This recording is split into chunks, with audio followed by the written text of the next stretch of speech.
Estamos de volta para nosso encontro semanal, trazendo as notícias da primeira região da Justiça Federal. Todo cuidado é pouco na hora de comprar um carro usado. Acompanhe um caso que foi parar na Justiça Federal. Responde a um processo trabalhista de 1992 e aí o juiz foi e bloqueou o carro como uma forma de garantir a execução em caso de perda da causa. No quadro Educação Corporativa, uma reflexão frequente nas organizações e no serviço público. Virei chefe. E agora? Buscarei apenas gerar insights sobre as competências essenciais ao exercício desta nova função. No espaço Primeira Qualidade, você vai conhecer o projeto do tribunal. Vem de bike, que é legal. Se deslocar de bicicleta, seja para vir ao trabalho, seja para ir para outros lugares que você vai no seu dia a dia, é muito bom. Está no ar Inteiro Teor, um programa do Tribunal Regional Federal da Primeira Região.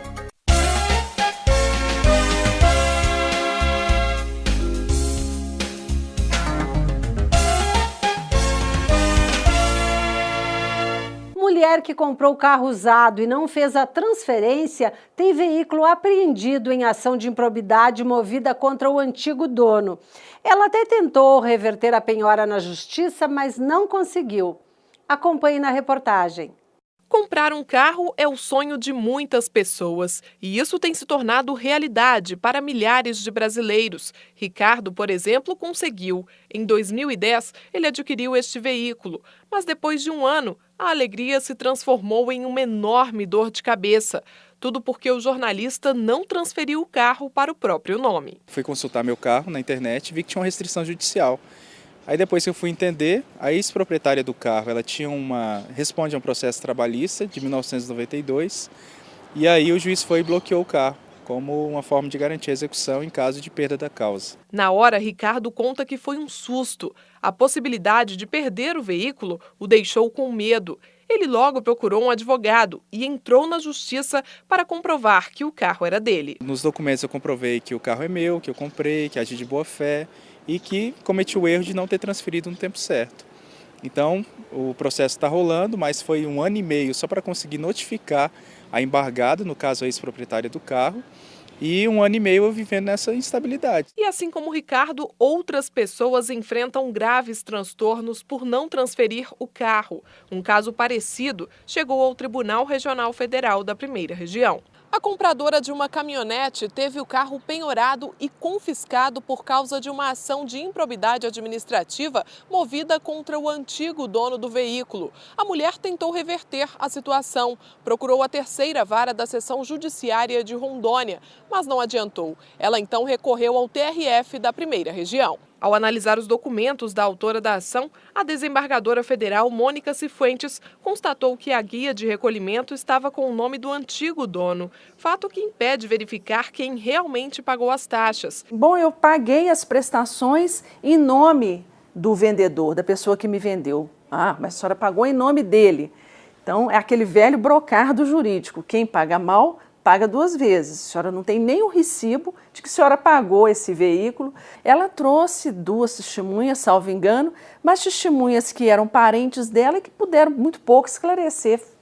Continuaram repetindo a mesma história que ela repetia sem trazer assim, muitos elementos de convicção que a gente verificasse que aquilo ali realmente tinha consistência. Além disso, a transferência do carro foi feita somente quando já existia a penhora do automóvel. Sem provas documentais que comprovassem a aquisição do bem, a compradora não conseguiu reverter a situação.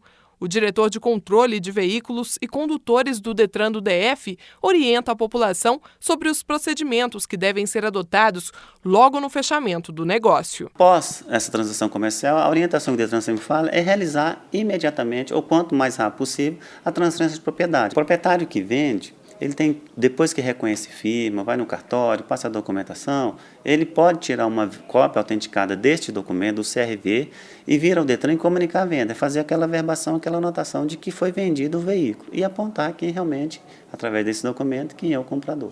É importante lembrar que todos os condutores precisam trafegar com o Certificado de Registro e Licenciamento, o CRLV. Quem for pego com o veículo não licenciado está sujeito a multa, recebe pontuação na carteira e tem o carro apreendido. Deltimo Evangelista lembra ainda de outros problemas que podem surgir quando a transferência não é feita e se engana quem pensa que somente o novo proprietário pode sofrer consequências por não transferir o carro. Se o proprietário não teve o zelo de vir ao Detran, o proprietário fala o ex que está vendendo, se ele não teve o zelo de vir ao Detran comunicar que realizou a venda do veículo e vir fazer uma anotação indicando um novo comprador, pode acontecer o seguinte: para esse ex-proprietário, se aquele não fez a transferência, ele vai incorrer em multa, em pontuação, pode ter envolvimento em acidente de trânsito e esse ex-proprietário será o primeiro acionado em crimes, que pode ser utilizado o veículo para crimes. A polícia vai até a sua residência, vai dizer: olha, esse veículo é seu, aconteceu isso. Então é a primeira pessoa a ser incomodada. A Universidade Corporativa do Tribunal propõe o debate de um assunto muito interessante: o que é preciso para se exercer um cargo de chefia. Vamos fazer esta reflexão?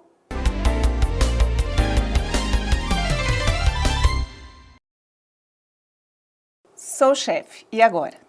Por tratar-se de tema vasto e multifacetado, e o tempo mais que exíguo para conversarmos, buscarei apenas gerar insights sobre as competências essenciais ao exercício desta nova função. Assim que há designação para o exercício de funções de liderança, chefia de equipes, é natural que surjam os primeiros sentimentos, todos bastante contraditórios, o que é perfeitamente normal. Esses sentimentos oscilam entre os de satisfação pelo reconhecimento do trabalho e dedicação às atividades que lhes renderam a indicação, e o medo do desconhecido, dos novos desafios. Falando de novos desafios, na minha perspectiva, o primeiro a ser enfrentado é a necessária mudança de valores e de papel profissional. A partir deste momento, deve-se ter em mente que fica para trás o líder de si mesmo e assume o papel, o líder de outras pessoas. INSS é obrigado a indenizar vítima de talidomida. A gente volta já.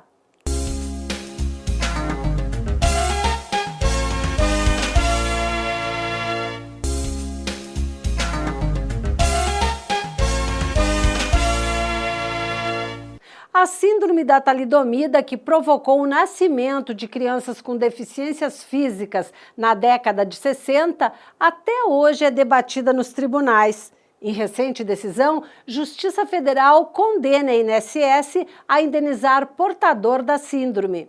Veja na reportagem.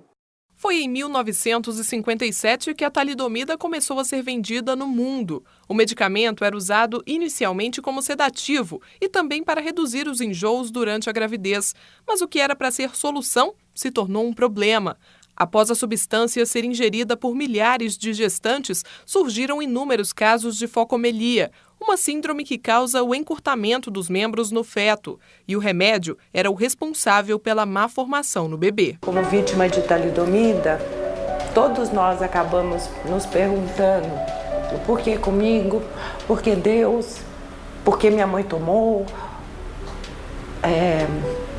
Por que a sociedade rejeita? A maior tristeza de ser vítima de talidomida foi a discriminação muito grande que eu senti, já começando no colégio. Além da discriminação e de outras dificuldades, as vítimas da talidomida ainda encontram mais obstáculos pelo caminho, apesar das garantias previstas em lei. Aqui no Brasil, os portadores da síndrome têm direito à pensão especial e uma lei também prevê indenização por dano moral. Mas em Minas Gerais, uma pessoa precisou entrar na justiça para conseguir receber os valores. O caso chegou ao TRF da Primeira Região e a 5ª turma condenou o INSS a pagar R$150 mil ao autor da ação. O INSS chegou a argumentar que para conceder o valor seria preciso realizar uma perícia para definir a quantia a ser paga, mas o relator, desembargador federal Souza Prudente, ressaltou que o autor comprovou a condição por meio de um laudo, por isso considerou devida a indenização. A lei assegura essa indenização, mas nem sempre a administração pública cumpre a lei e nega direitos cristalinos como esse. A nossa colega da turma garantiu esse direito à indenização de um portador da síndrome da talidomida. Como tantos outros também têm o mesmo direito e já deveriam ter sido atendidos nas vias administrativas. Se não foram, ainda há as vias judiciais para tanto. a Secretaria de Bem-Estar Social do Tribunal lançou o projeto Vem de Bike, que é legal. O objetivo é estimular e apoiar o uso da bicicleta como meio de transporte alternativo para o trabalho. Servidores e funcionários do TRF já formaram o primeiro bonde de ciclistas do tribunal. Confira. A bicicleta tem se tornado o meio de transporte preferido de muitas pessoas, seja por economia, por precisar fazer exercício físico, para ajudar o meio ambiente ou por qualquer outro motivo, há brasileiros que acham melhor deixar o carro na garagem. No Tribunal Regional Federal da Primeira Região, por exemplo, tem até juiz que prefere usar a bike. Cleberson Rocha, juiz convocado do TRF, sai de casa vestido com traje social, pega a bicicleta e segue para o serviço. Para ele, a bike se tornou uma boa alternativa e até ajuda no trabalho. Sempre que eu venho de bicicleta, eu tenho mais disposição para o trabalho. Eu penso que se cada um tiver pensando em contribuir para evitar a quantidade de carros na rua, diminuir a poluição, a emissão de gases poluentes, eu acho que já seria uma boa medida. E se cada um fizer a sua parte, é o que eu estou procurando fazer. E essa ideia tem se espalhado pelas grandes cidades brasileiras. Tem muita gente usando a bicicleta com frequência para ir ao trabalho. Se deslocar de bicicleta, seja para vir ao trabalho, seja para ir para outros lugares que você vai no seu dia a dia, é muito bom. A bicicleta te dá muito mais agilidade. Você faz um exercício físico excelente, você fica mais feliz, tem uma sensação de liberdade que a bicicleta te dá. E por isso, sempre que possível, eu troco o carro pela bicicleta. E para apoiar e estimular o uso da bicicleta pelos servidores e funcionários, o Tribunal Regional Federal da Primeira Região lançou o projeto Vem de Bike, que é legal. Os interessados em participar devem ter a bicicleta com iluminação noturna, capacete para ciclista e luva. E a partir de agora, quem optar por esse meio de transporte para se deslocar para o trabalho vai encontrar no TRF uma ótima estrutura. Para ciclos dentro das garagens dos edifícios anexo 1 e 3, além do próprio Espaço Bem-Estar, que tem vestiários com chuveiros e armários. A vice-presidente do TRF da Primeira Região, Neuza Alves, participou do evento de lançamento do projeto e, literalmente, vestiu a camisa. Abre uma expectativa de melhoria com relação à qualidade de vida. Possibilita um incremento à saúde física. Estimula que um ajude o outro com relação à hora de chegar para vir em grupo. Isso é muito importante também. O que eu entendo é que o projeto já nasce vitorioso. A diretora da Secretaria de Bem-Estar Social, Ionice de Paula Ribeiro, também fez um breve discurso no início do evento. Vestida adequadamente como uma boa ciclista, ela parabenizou a Divisão de Assistência à Saúde do Tribunal por meio do setor de serviço social, pela criação do projeto. Falou também sobre a importância da iniciativa. Ele acolhe aquele servidor que tem essa disposição, tem o preparo, que sabe circular de bicicleta, ele encontrar aqui no tribunal um suporte, uma infraestrutura básica para ele poder fazer esse papel de contribuição para a proteção do meio ambiente, que é vir de bicicleta. Dirigentes, servidores e prestadores de serviço do tribunal também acompanharam o evento de lançamento do projeto. No mesmo dia, mas durante a manhã, o primeiro bonde de ciclistas do tribunal foi formado. Alguns servidores fizeram o percurso do Centro de Treinamento da Justiça Federal, Centrejuf, até o TRF da Primeira Região. Em aproximadamente 30 minutos, eles chegaram ao destino sem nenhum problema. Para esta servidora, que participou do primeiro trajeto de bike para o TRF, a ideia foi bastante positiva e só deve trazer benefícios. Evita o congestionamento, reduz a emissão de carbono, evita essa situação de não ter vaga para estacionar em lugar nenhum. Então, mesmo que você não ande de bicicleta, não possa, não queira, não saiba, mas quando você vê uma bicicleta na rua, encara aquela bicicleta como um carro a menos na sua frente, como um fator de desafogamento de trânsito e respeita como um veículo que tem direito de estar ali na rua, né? Kleber pretende ir de bike para o trabalho pelo menos 3 vezes por semana. Isso é um grande incentivo. É muito fácil a gente se esconder atrás de escusas, de desculpas. Então, falar que eu não venho para o trabalho de bicicleta porque não tem um bicicletário, não tem onde deixar a bicicleta, não tem um vestiário, não tem onde tomar um banho, e todas essas coisas é muito fácil. Agora que tem, é um grande incentivo que o tribunal dá para todas as pessoas que possam utilizar desses recursos, entendeu? Para poder mudar de vida.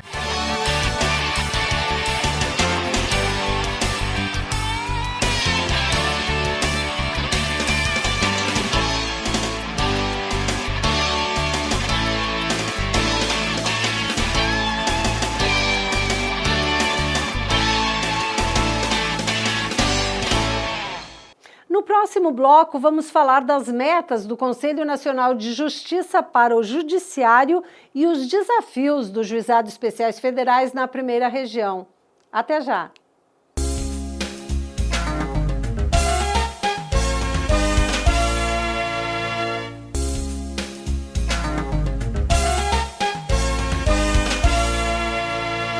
Nosso entrevistado de hoje é o desembargador federal Reinaldo Soares da Fonseca, ele que é o coordenador dos juizados especiais federais na primeira região. Bem-vindo, doutor Reinaldo. Eu sinto uma satisfação imensa estar aqui no InterUTO e refletir sobre os juizados especiais federais depois de tanto tempo de sua instalação e as consequências que eles trouxeram para a população de 80% do território nacional, que é a primeira região. O senhor sempre foi um apaixonado pelos juizados especiais federais, essa justiça do pobre, essa justiça revolucionária que foi instalada aqui no TRF em 2002. Nos fala um pouquinho desse início, as dificuldades, como é que era? Na verdade, a Constituição de 88 assegurou uma série de direitos, resgatando a cidadania do povo brasileiro. Mas, para tanto, precisava fazer com que essa justiça fosse acessível à população. E a forma que se encontrou de fazer visível o invisível foram os juizados especiais federais, na medida em que o cidadão procura justiça, não precisa sequer de advogado nas causas inferiores a 60 salários mínimos em regra, e pode atermar seu pedido diretamente na Justiça, pode utilizar os serviços da Defensoria Pública, que tem o dever de prestar assistência judiciária gratuita para a população. Agora o senhor está falando da primeira região e a gente tem uma imensidão, a primeira região quase um continente. Os juizados especiais federais cumpriu esse papel com itinerante. Foram itinerantes emblemáticos, como Jalapão, na Amazônia. Como é que foi a emoção dessa população vindo chegar a essa justiça e o juiz lá pertinho dela, como a população nunca tinha visto? Esse início nasceu do nada. A lei criou os juizados especiais federais, mas não criou um cargo. Então, os colegas juízes federais, nas suas mais variadas varas, nos juízes que eles trabalham, se prontificaram a acumular suas funções com um novo modelo de justiça. E, em função disso, aconteceu de que precisavam chegar onde a Justiça Federal não chega. E, por isso, procuramos os itinerantes. Fomos utilizando barcos em convênio com tribunais de justiça, fomos utilizando veículos na via rodoviária cedidos pelo Banco do Brasil, fomos até em lugares inacessíveis com a ajuda do Exército, da Aeronáutica, que nos ajudaram consideravelmente a chegar na população chamada população invisível. E os itinerantes foram emblemáticos por quê? Porque conseguimos fazer uma integração dos órgãos públicos no sentido de beneficiar a população mais carente, de beneficiar a população que às vezes sequer tinha identidade, o reconhecimento do Estado enquanto pessoa que compõe um tecido social. Agora, 10 anos passados, tem novos problemas, novos desafios. Como o senhor analisa os juizados especiais federais hoje? E o primeiro problema é a taxa de congestionamento na segunda instância. Nós, os juizados especiais, temos feito um esforço enorme para resolver os conflitos pela via do acordo, pela via da conciliação. E somente este ano já fizemos mais de 50 mil conciliações nos juizados especiais federais da primeira região. Mas acontece que existem aquelas questões que não conseguem passar pelo crivo do acordo, da conciliação, e têm que ser julgados. E aí precisamos de mutirões. Só este ano nós já fizemos mais de 10 mutirões no Maranhão, no Piauí, na Bahia, no Pará e em tantas outras localidades da primeira região. Foram mais de 15 mil processos julgados em regime de mutirão.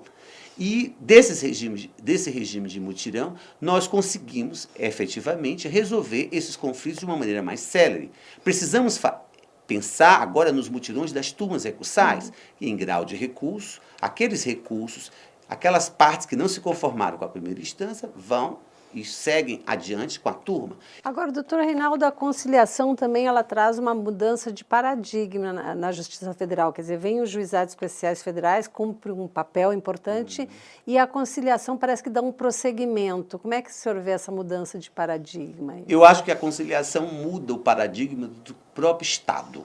Não só do judiciário, mas do próprio Estado. A Constituição de 88, como eu disse, foi pródiga no sentido de fomentar o exercício da cidadania, mas não nos deu a fórmula para a saída desse exercício. A saída desse exercício é a solução do conflito. E, portanto, a sociedade brasileira precisa acordar que, antes de procurar o judiciário, ela precisa tentar resolver seus conflitos na via da conciliação, da negociação. E essa conciliação não necessariamente tem que ser feita no judiciário. Nós temos que tentar fazer aquilo que nós chamamos a conciliação pré-processual. E isso hoje tem sido feito e fomentado pelos juizados especiais federais. Apenas para se ter uma ideia, em Belo Horizonte, em Brasília, em Belém, por exemplo, todos os benefícios previdenciários de Belém, de Belo Horizonte e de Brasília, apenas como exemplos, passam pelo crivo da conciliação pré-processual. Antes de ir para uma instrução que demora, nós chamamos o próprio INSS e também perguntamos se o médico do INSS não pode agilizar aquela situação e assim resolver aquele conflito entre as partes. Vamos detalhar essas metas. Recentemente, o tribunal, em uma única sessão, julgou mais de 4 mil processos. Como eu disse, nós precisamos ir encontrando soluções para a saída do Estado juiz. A população procura e precisa de uma resposta. Nós temos que fazer a nossa culpa no sentido de que estamos sendo incapazes de dar uma resposta célere, seja por questão estrutural, seja por demasiados recursos processuais, mas nós precisamos. E o Conselho Nacional de Justiça estabeleceu metas para o Judiciário, para a Justiça do Trabalho, para os juizados, para o Tribunal. No nosso caso, da Justiça Federal, eu sou o gestor atualmente do ano de 2014 das metas estabelecidas para o Poder Judiciário. E, no caso, nós temos que cumprir, julgar mais de processos do que entram e fazer com que esse estoque de processos vá sendo reduzido. Só com mutirões. Só com mutirões. No âmbito da segunda instância, que é o maior gargalo, porque a primeira instância está melhor equipada, a segunda instância precisa encontrar alternativas, nós tivemos a ideia de fazer pautas temáticas. Só para citar um exemplo, a primeira turma agora reuniu na área previdenciária e de servidor público, na última sessão realizada no mês de julho, conseguiu julgar 4 mil processos na área previdenciária e na área de servidores públicos, estabelecendo pautas temáticas, matérias de direito que já estão pacificadas na jurisprudência, ou pelo menos no tribunal, são julgadas por sinopse, por resumo, porque o mesmo tratamento que José tem, João deve ter. Né? E isso fez com que se separasse temas de previdenciário e de servidores públicos já pacificados e, de uma só vez, julgado de uma maneira uniforme aquelas temáticas. Isso já é um prenúncio de que nós estamos envolvidos com a gestão administrativa, que o juiz não é mais um senhor apenas de dizer o direito, mas ele tem que dizer o direito de maneira célere e preocupado efetivamente com a resposta a ser dada à população que recebeu uma promessa constitucional em 1988 de construir uma sociedade livre, solidária e justa. Né? Então, tudo isso faz com que a gente perceba a importância de metas, não como uma prisão para o magistrado, Não, nós temos que ter metas de administração da justiça. Ao TRF da primeira região, que abarca mais de 80% do território nacional, que abarca 14 unidades da federação, está comprometido, apesar de todos os percalços, que não são poucos, porque temos o norte, o meio-norte, o centro-oeste, parte do nordeste e parte do sudeste. Mas nós estamos comprometidos em encontrar o melhor mecanismo para ir resolvendo esses conflitos que nos são apresentados e cumprindo, na medida do possível, as metas que são traçadas pelo Conselho Nacional de Justiça. Obrigado, doutor Reinaldo, pela participação em nosso programa e volte mais vezes falando desta justiça cidadã. O Inteiro Teor fica por aqui. Voltamos na semana que vem, neste mesmo horário. Participe do nosso programa enviando sugestões para o e-mail inteiroteor@trf1.jus.br. Até um próximo encontro.